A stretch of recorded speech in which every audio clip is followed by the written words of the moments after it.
Hi friends, I hope you are always well. So I introduce this class. তো আজকে আপনাদের সামনে যে ক্লাসটা নিয়ে আসছি সেটা হচ্ছে ওয়ার্ড মিনিংয়ের ক্লাস। তো আপনারা যদি রেগুলার এই ক্লাসগুলো করেন তাহলে কিন্তু অনেক উপকৃত হবেন। বিশেষ থেকে শুরু করে সব ধরনের চাকরি পরীক্ষা আপনারা এগুলো পাবেন। হোমিসাইডাল মানে কি দেখেন, হোমিসাইডাল এর মানে নরহত্যা বা মানুষ হত্যা সম্বন্ধে। এটা কিন্তু অ্যাডজেটিভ এল যদি থাকে শব্দের শেষে সেটা কিন্তু অ্যাডজেটিভ হয়ে যায়। হোমিসাইডাল এটা হচ্ছে নরহত্যা সম্বন্ধে। আর নেক্সট হচ্ছে হোমিসাইড হচ্ছে নরহত্যা, এটা হচ্ছে নাউন। নরহত্যাটাকে বোঝাচ্ছে বা মানুষ হত্যাকে বোঝাচ্ছে হোমিসাইড।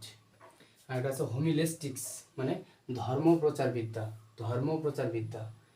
যে কোনো বিদ্যা এটা হচ্ছে কিন্তু নাউন হয়ে যায়। হোমিলেস্টিক্স মানে ধর্ম প্রচার বিদ্যা, এটা নাউন হয়ে যাবে। হোমিলি এটা ধর্ম উপদেশ। এটা কিন্তু অনেক ইম্পর্টেন্ট এই হোমিলি ওয়ার্ডটা। কারণ আপনারা জানেন যে শব্দের শেষে যদি এলয় থাকে শব্দটা অ্যাডভার্ব হয়, কিন্তু এক্ষেত্রে অ্যাডভার্ব হয়নি, শব্দটা কী হয়েছে, নাউন হয়েছে। এই ব্যতিক্রমগুলো কিন্তু বিসিএসে আসে একদম সবচেয়ে বেশি, এগুলো ইম্পর্টেন্ট। হোমিলি মানে ধর্ম উপদেশ, এলয় থাকলে আপনারা বুঝে নেবেন যে অ্যাডভার্ব, কিন্তু না, হোমিলি মানে ধর্ম উপদেশ, এটা হচ্ছে নাউন হয়ে যাবে। হোমিং মানে গৃহগামী, গৃহে গমন করেন যিনি, এটা হচ্ছে অ্যাডজেটিভ। আর আছে যে হোমিনি মানে দুগ্ধি বা জলে সিদ্ধ ভুট্টা চূর্ণ। এক কথায় দুধ বা জলে মানে সিদ্ধ করা ভুট্টা চূর্ণ, এটা হচ্ছে হোমিনি।